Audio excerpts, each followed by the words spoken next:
ಮುಂದಿನ ಇಲಾಖೆಗೆ ಹೋಗೋದಾದರೆ ಮುಂದಿನ ಇಲಾಖೆಗೆ ಮುಖ್ಯವಾಗಿ ಮುಂದಿನ ಇಲಾಖೆಯಲ್ಲಿ ಅಂತರೂ ಸಹಕಾರ ಇಲಾಖೆ.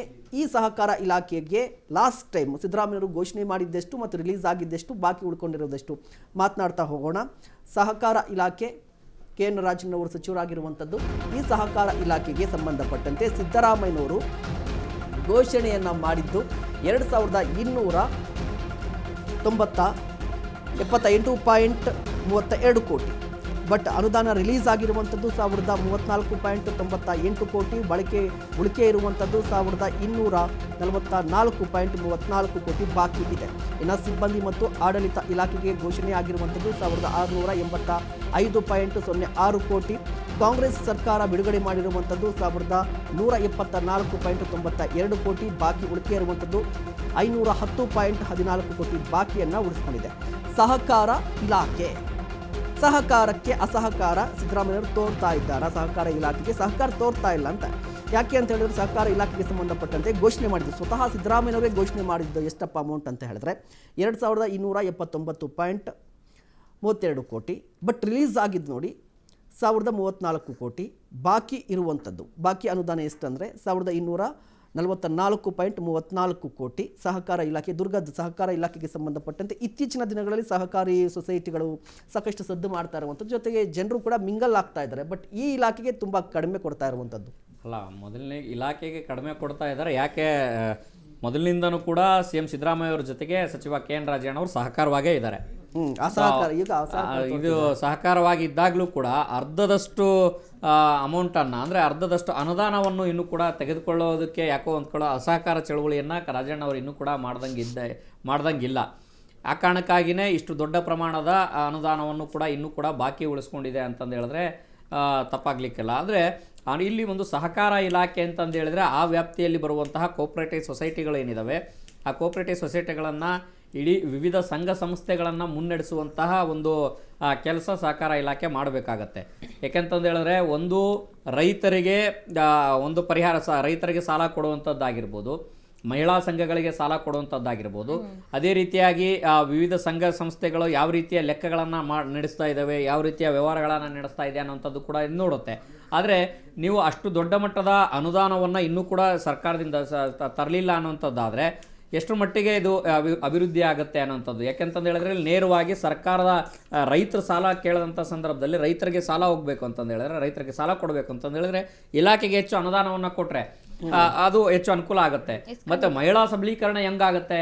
ಮಹಿಳಾ ಸಬಲೀಕರಣಕ್ಕಾಗಿಯೇ ನೀವು ವಿವಿಧ ಮಹಿಳಾ ಸಂಘಗಳನ್ನ ತಂದ್ರಿ, ಕೋಆಪರೇಟಿವ್ ಸೊಸೈಟಿಗಳನ್ನು ನಿರ್ಮಾಣ ಮಾಡಿದ್ರಿ.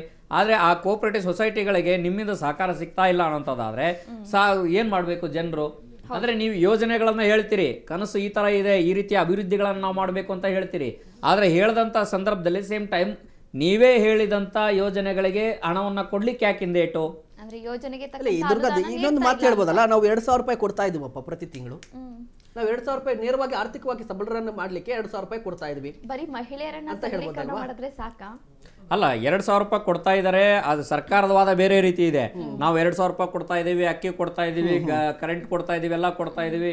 ಆ 2,000 ರೂಪಾಯಿಂದ ಅವ್ರು ಬಂದು ವ್ಯಾಪಾರ ಮಾಡ್ತಾ ಇದ್ದಾರೆ ಬೇರೆ ಕಡೆ, ಆ ಮೂಲಕ ಮತ್ತೆ ಸರ್ಕಾರಕ್ಕೆ ಇನ್ಕಮ್ ಆಗುತ್ತೆ ವಾದ ಅದು ಬೇರೆ, ಅದು ಇರ್ಬೋದು. ಆದ್ರೆ ನೀವು 2,000 ರೂಪಾಯಿ ಕೊಟ್ಟ ತಕ್ಷಣ ಬೇರೆದನ್ನೆಲ್ಲ ಕಿತ್ಕೊಂಡ್ರೆ ಹೆಂಗೆ? ಇದೇ ಪ್ರಶ್ನೆ ಪ್ರತಿಪಕ್ಷಗಳು ಮಾಡ್ತಾ ಇರುವಂತದ್ದು.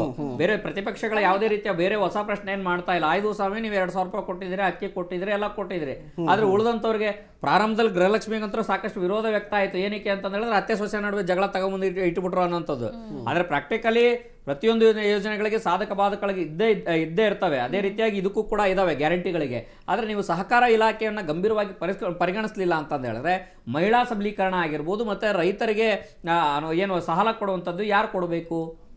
ರೈತರಿಗೆ ಅನೇಕ ರೀತಿಯ ಕೃಷಿ ಚಟುವಟಿಕೆಗಳಲ್ಲಿ ತೊಡ್ಕೊಳ್ಬೇಕು ಅಂತಂದು ಹೇಳಿದ್ರೆ ದೊಡ್ಡ ಪ್ರಮಾಣದಲ್ಲಿ ಜಮೀನಿರುವಂಥವ್ರು, ಜಮೀನ್ದಾರರು ಹೆಂಗೋ ಮಾಡ್ಕೊಬಿಡ್ತಾರೆ. ಆದರೆ 1 ಎಕರೆ 2 ಎಕರೆ ಇರುವಂಥವ್ರು ರೈತರ ಸಾಲ ಬರಬೇಕು ಅಂತಂದ್ರೆ ಯಾರ ಹತ್ರ ಕೇಳಬೇಕು? ಸೊ ಹಾಗಾಗಿ ಸಹಕಾರ ಇಲಾಖೆಗೆ ಇನ್ನೊಂದಷ್ಟು ಸಹಕಾರ ಸಿಕ್ಕರೆ ಹೆಚ್ಚಿನ ಅನುದಾನ ಈ ಸಂದರ್ಭದಲ್ಲಿ ಕೊಡಲ್ಲ. ಮುಂದಿನ ಬಜೆಟ್ನಲ್ಲಿ ಏನಾದರೂ ಮಂಡಿಸಬಹುದು. ಆದರೆ ಈಗ ಬಾಕಿ ಉಳಿಸ್ಕೊಂಡಿರುವಂತಹ ಅರ್ಧದಷ್ಟು ಅನುದಾನ ಏನಿದೆ ಅದನ್ನು ಕೊಟ್ಟರೆ ಸಹಕಾರ ಇಲಾಖೆಗೆ ಅನುಕೂಲ ಆಗುತ್ತೆ. ನಾನು ಆಗ್ಲೇ ಹೇಳಿದೆ, ಕೆ ಎನ್ ರಾಜಣ್ಣ ಅವರು CM ಸಿದ್ದರಾಮಯ್ಯ ಅವ್ರ ಜೊತೆಗೆ ತುಂಬಾ ಸಹಕಾರದಿಂದ ಇದ್ದಾರೆ.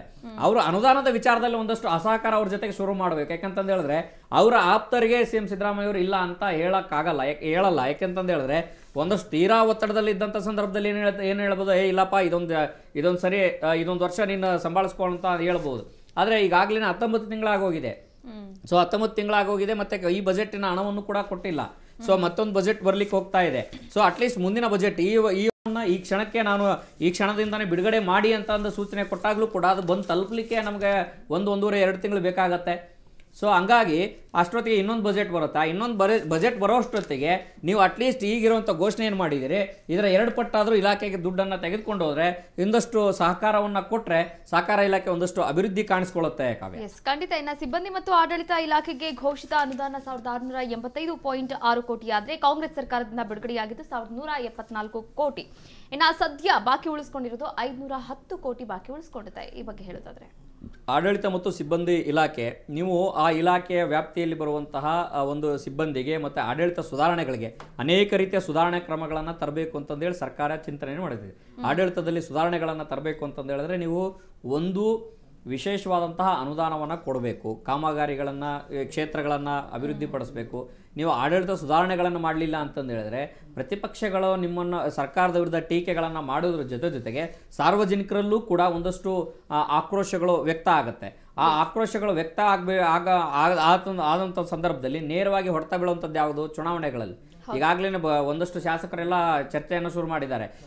ಸ್ಥಳೀಯ ಮಟ್ಟದಲ್ಲಿ ಚುನಾವಣೆಗಳು ನಡೀಬೇಕು, ZPCP ಎಲೆಕ್ಷನ್ಗಳು ನಡೆದಿಲ್ಲ ಅನ್ನುವಂಥ ಏನು ಆರೋಪಗಳೇನಿದ್ದಾವೆ ಅದು ಒಂದು ವೇಳೆ ಏನಾದರೂ ನಡಿಬೇಕು ಅಂತಂದು ಹೇಳಿದ್ರೆ ಒಂದು ಸರ್ಕಾರ ಆಂತರಿಕವಾಗಿ ನಡೆಸೋಕ್ಕೆ ಎಲ್ಲ ರೀತಿಯ ತಯಾರಿಗಳನ್ನು ಮಾಡ್ಕೊಳ್ತಾ ಇದೆ. ಆದರೆ ಜನರ ಜೊತೆಗೆ ನೀವು ಹೋಗ್ಬೇಕು ಅಂತಂದು ಹೇಳಿದ್ರೆ ನಿಮ್ಮ ಆಡಳಿತದಲ್ಲಿ ಸುಧಾರಣೆಗಳಾಗಲಿಲ್ಲ ಅಂತಂದು ಹೇಳಿದ್ರೆ ಜನರು ನೇರವಾಗಿ ನಿಮ್ಮನ್ನ ಪಾಠ ಕಲಿಸುವಂಥದ್ರಲ್ಲಿ 2 ಮಾತಿಲ್ಲ. ಒಂದು ಅದು ಕೇವಲ ಇದು ಒಂದು ಸರ್ಕಾರಕ್ಕೆ, ಆಡಳಿತದ ಸರ್ಕಾರಕ್ಕೆ ಮಾತ್ರ ಪೆಟ್ಟು ಬೀಳುತ್ತಾ? ಈ ಪೆಟ್ಟು ಎಲ್ಲ ಪ್ರತಿ ಶಾಸಕರಿಗೂ ಬೀಳುತ್ತೆ. ಶಾಸಕರು BJP ಶಾಸಕರಿದ್ದಾರೆ, JDS ಶಾಸಕರಿದ್ದಾರೆ. ಅವ್ರ ಕ್ಷೇತ್ರಗಳ ಹೋದಂಥ ಸಂದರ್ಭದಲ್ಲಿ ಜನರ ಆಕ್ರೋಶ ಸಹಜವಾಗಿ ಎದುರಿಸಬೇಕಾಗತ್ತೆ. ಸೊ ಹಂಗಾಗಿ ಅನುದಾನ ಸಿಕ್ಕರೆ ಅಂತಂದು ಹೇಳಿದ್ರೆ ಆಡಳಿತದಲ್ಲಿ ಸುಧಾರಣೆಗಳನ್ನು ತೆಗೆದುಕೊಂಡು ಬಂದ್ರೆ ಸರ್ಕಾರಕ್ಕೂ ಕೂಡ ಒಂದು ಒಳ್ಳೆಯ ಹೆಸರು ಬರ್ತದೆ.